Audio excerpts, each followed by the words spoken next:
Jesu weNazareta. Amen. Tirimashire kwemuro. Tinokuti Mwari wedu utiitire zvakanaka. Mangwanani anhasi hatina kuuya tega, tauya nemunhu mukuru. Ana Mwari mukuru anoita zvinoshamisa. Saka hatikunoziva kuti amai ana amai vavo. Mai amai vana mai vavo. Hakuna kusina mai. Munhu wese ana mai. Saka ndauya naamai vangu pano.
kuna madzimambo. Kuna madzimambo wechipiri pachapter 6. Madzimambo wechipiri chapter 6. Madzimambo wechipiri chapter 6.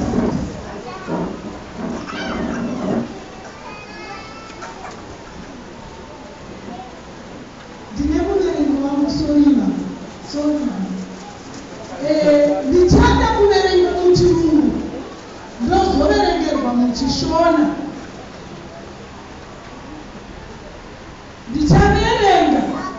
And the sons of the prophets said to Elisha, see now, Rabbi Makamira, the place where we dwell with you is too small for us. Please let us go to the Jordan, and let every man take a view from there, and let us make there a place where we may dwell. So he answered, go. Then one said, please persist to go with your servant. And he answered, I will go. So he went with them. And when they came to Jordan, they cut down trees. But as one was cutting down a tree, the iron axe head fell into the water. And he cried out and said, alas, master, for it was borrowed. So the man of God said, where did it fall? And he showed him the place. So he cut off a stick and threw it there, and he made the iron float. Therefore he said, pick it up for yourself. So he reached out his hand and took it. Chakumbira maigere muvaverenge muchishona.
Shoko.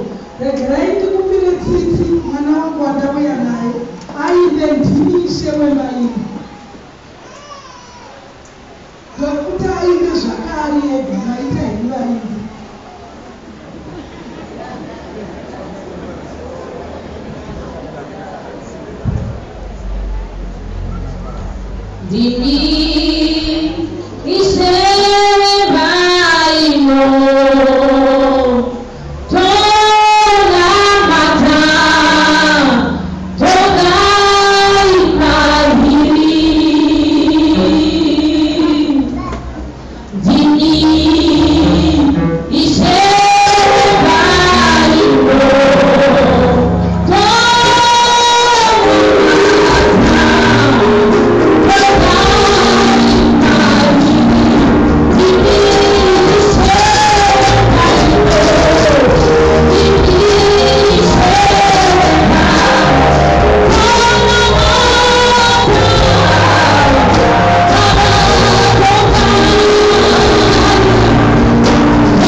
chiro zvino muzita raJesu. Amen. Titore nzvimbo ndine vanhu vakanditeera kubva kuHarare vasvikere mai Maziva naamai Murimirwa vanga vati vari kuteera kuno kuPretoria.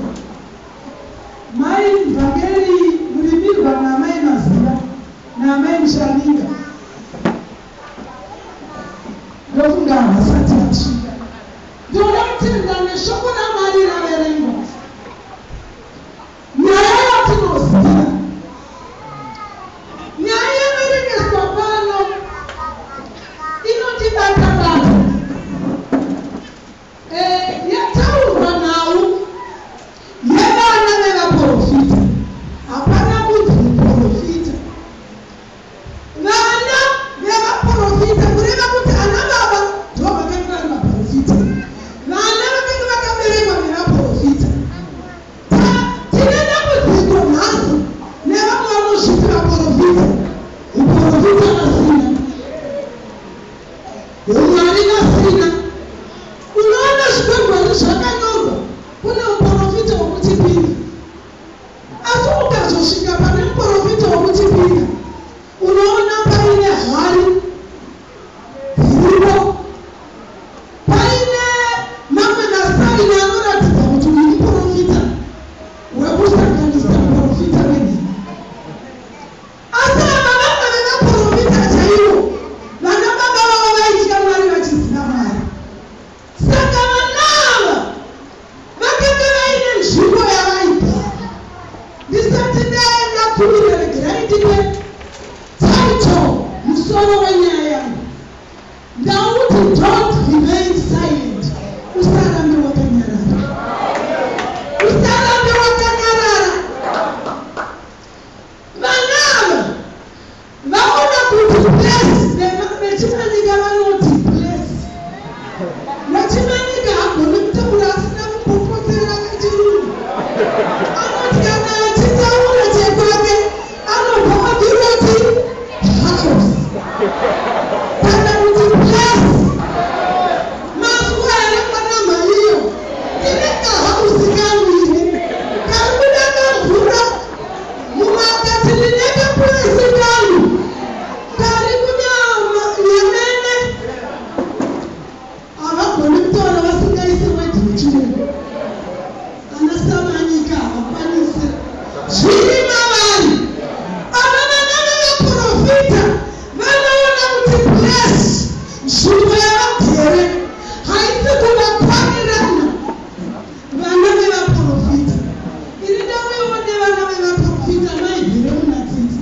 Simukai vana vevaprofita. Havasi vaprofita vaini ndini profita. Vana vangu vana vevabhudhisi. Ndinofara garai zvenyu pasi. Vana vevaprofita vaona kuti nzvimbo ino haina kutiitira musha. Ndobva vaenda chinomindakidza panhai. Vana ava havana kuita semapenzi. Vakataurirana, vakawirirana, vakati veniwe asikaona nzvimbo haichaita idei kumunhu waMwari. Vakataurirana, vakawirirana, vakati hendei, vakaita inonzi nechirungu bond. Vakawirirana, vakati hendei kumunhu waMwari. Tinomutaurira kuti pano hapasi kukwana. Vakabva vaenda kumunhu waMwari vana vevaprofita. Chekutanga chakaitwa nevana vakaremekedza. Chekutanga vakaremekedza. Chechipiri vakaziva kwekuenda. Amai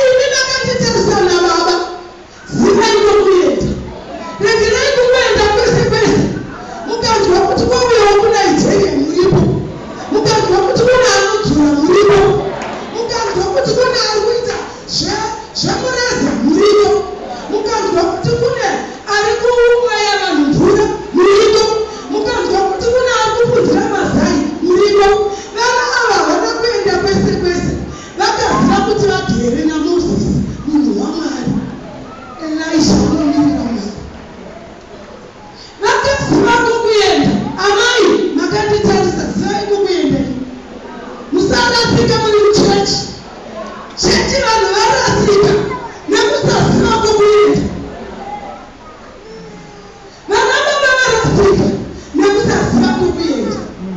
Munomhanyirei kudzika mai bhora pasi mudenga hamuna ground. Dzika mai chechi ngaidzikane. Tinenge kutyodzera vapenzi vasina kudzikana vanopapauka. Unoda kudzidza iwe kuti udzikane. Hauzoziva pane blessing yako kana usina kudzikana. Tikwanire iwe mangwana nani kwana semenge poto kwana iwe unomhanyirei angouya naye unozokwana ii chechi vakatitarisa tichogara tende vakakwana vanoziva kwekuenda vanoziva wokutaurira nina vakaziva kwekuenda vakaenda kuna Elisha munhu waMwari vanoti ndonyaya yedu iripo iyi. Pachirume vanoti vakakonfront. They confronted the man of God. Nokuti vakanga vaine problem. Ana problem ndiye unotsvaga kwete kuti utsvagwe nemunhu waMwari. Nyanga haitsvage murwere asi iwe unotoitsvaga nyanga. Anorwara ndiye anotsvaga dhokota. Vakakonfronta munhu waMwari chekutanga. Vakakonfronta munhu waMwari vakanga vaine dambudziko nokuti pavagere panga pasiri nechirungu vanoti comfortable. Vakanga vasiri comfortable nenzvimbo yavaiga. Munoziva kana usiri comfortable nepaugere kana ukadya chinhu hauna kutozwa kuti wadya chikafu. Kana uine property unoshaya kuti wairongedza sei nokuti panenge pakatsonga pasina room yekuisa property yako. Vana vava kuprofita vanotyisa vakaziva kwekuenda. Kune vatendi vakatitarisa havazive kwekuenda. Vazhinji vavo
magodha awanda but atabise imama namuti ukatera munhu asina kuzodzwa ukutera kesi kana mari ukatera akatukwa naMwari iwe unotukwawo zvakare naMwari ukatera nemagodha ane blessing iwe unoblesswa ivo vakatiteera madzimai ane blessing vaakutoshaya pekupanda motokari nokuti vanoziva kutera avakutera chero miti vanoziva kutera ana blessing yaMwari vakatera mendege vakafunana ndakavati ndakukubhadharira ike mukwire zvikanzi mama takaropafadzwa titereki we are blessed ndati aishuwa zvikanzi vakamhenge vakumai bhazi naimo ndikati vanhu havane mweya womubhazi nayo ndokuzvandakafunga ndikati akufuma mweya nebhazi ndokubva ndanyarara ndokubva ndazovafonera zvikanzi bhazi redu rinosimuka na6 ndikabva nekuta handinoone vanhu vavachipinda mubhazi ndokubva vazofona zvikanzi tapinda muSA tiri kuuya nendege with their own money kune vatadza kuita zvinhu zvaMwari ivo kamachena kupresa use your own resources shandisa zvinhu zvako iwe Mwari vanokuropafadza iwe nemhuri yako regera kungomirira chechi kuita zvese iwe unozviitei unoitei zvese chechi kwekunochawambwetowo muchechi chii izvozvo vano vakagara kudai kana tiki kana tsono haizive kuti inopirwa kumunhu waMwari kana mutiti kana zvikataurwa yekuti givhi anenge anoswinya Mwari unoona achiburuka achienda blessing iri pamunhu waMwari kuti uri kuita communicate naye here vana mai nana baba aicommunicate with men of God akaiswa pamberi vanhu avaita communicate dai vakanga vapasina communication vakanga vasina kuenda naElisha but zvinoratidza kuti vaigara mudhuze naye vaipinda kwedu vakaiva vaigara namunhu waMwari vari dhuze kwaari vachitaura nhuna dzavo zvakamuomera kana usingagare dhuze nemunhu waMwari nokuti unonyanya kunotaura nhuna dzavo taane vatenda akawanda vanokuita basa rekutaura vanhu vaMwari be careful with what you say about the men of God and the women of God vamwe vatadza kubudirira anogara ari pamaSMS nhasi zvanga zviri kuno kana vataura munhu waMwari wohwini akamuti iwe tanga vabvisa chiri mudanga mako usati wabvisa chiri ndamatigera apa zvoku ndikati panapa ndinoda basa rekuzotidza chauya nemazuva kuzongokutidza ndaona kuti zviri kwaMwari zvavandiudza zvinoda kutidzwa vanhu panapa kuti muve vaKristu kwayo munoda kutidzwa nezvidzidzo zvekudenga kwete zvidzidzo zvenyika ino kana zvinhu zvenyika ino zvinoshaya ino asi radenga chidzidzo kana vakutidza iki ramba iripo isaine kuti unenge uri mutendi akaberekwa patsva Jesus vaenda nemunhu waMwari hapana akanga atambura kuti akanga apereta hapana izvo kuti vana apereta vakaenda vakanotanga mutema matanda nokuti vanga vaine chirangwa chekuita enlarge their territories kana kuti enlarge their borders purpose yavo yakanga iri kuda kukudza nharaunda pavaigara ukaona munhu akukudza paanogara akubva muturumzi akuti ndikuda kutsvaga imba kusantura kureva kuti overflow yatanga overflow yatanga ukaona munhu akudisaida kumuvha to the new address pane zviri kuitika nokuti vanhu vakanga vagere nemunhu akaropafadzwa munhu mutsvene waMwari overflow yako inogona kuita ukaziva wokugara naye ukaziva wokuudzira problem pakusaziva wokutaurira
it to live my life in the paper. Did you complain about what God said about my life? Was there anything in the show that whenever we open one? In our content, what God said, no one go open one. Don't see the very important. Can I look at cinema? You have to talk about the hero to your visit. You have to talk about the hero. That you can do. So I don't know who can do what you have to teach. See, I don't know who you have to people they criticize you, but you have to put all those in the matter. Tell me not to report us in the church that people are not there to the Holy Spirit. They want to talk matter about the dressing. Can tell them this one. As soon as I was going to shoot out the next company, my life can be a beautiful. You are wonderful before God. Now, when I am who carry back more anytime, as soon as I was going to stand, as soon as you are cooking, as soon as I was going to think, yeah, police, why tell me? As soon as I was who began in this arenas. Now, the boy who takes a little out to it. He didn't testimony, but the matter is, the lady is getting one. You are tying peanut. You are cooking. What do you peanut to you if it is nice? That's not this is not even property. And there's no man fully like your rabbi. Can I go back to the chicken? Musina Shakapani, I took the rest of feet. But you can come at any time and see what you want to do. You don't matter money. You don't matter money. What is my providing? Not men. Because whenever I want to down before me, not the guy, nice and I don't be a quarter me.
such a man of God. Jesus. I don't think what such a woman. Look at her for the problem. Look at this and us. Look at her in a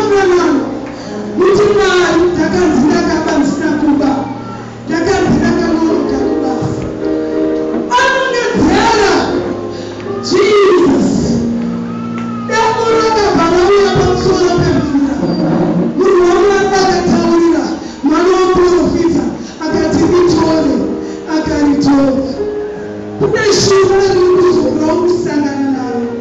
Don't give up. We are told to remain silent. As well as that happens to me. Do you know what it is how we are permitted in the present? Praise Him. How we are in. Praise Him. How we ever stand in a place.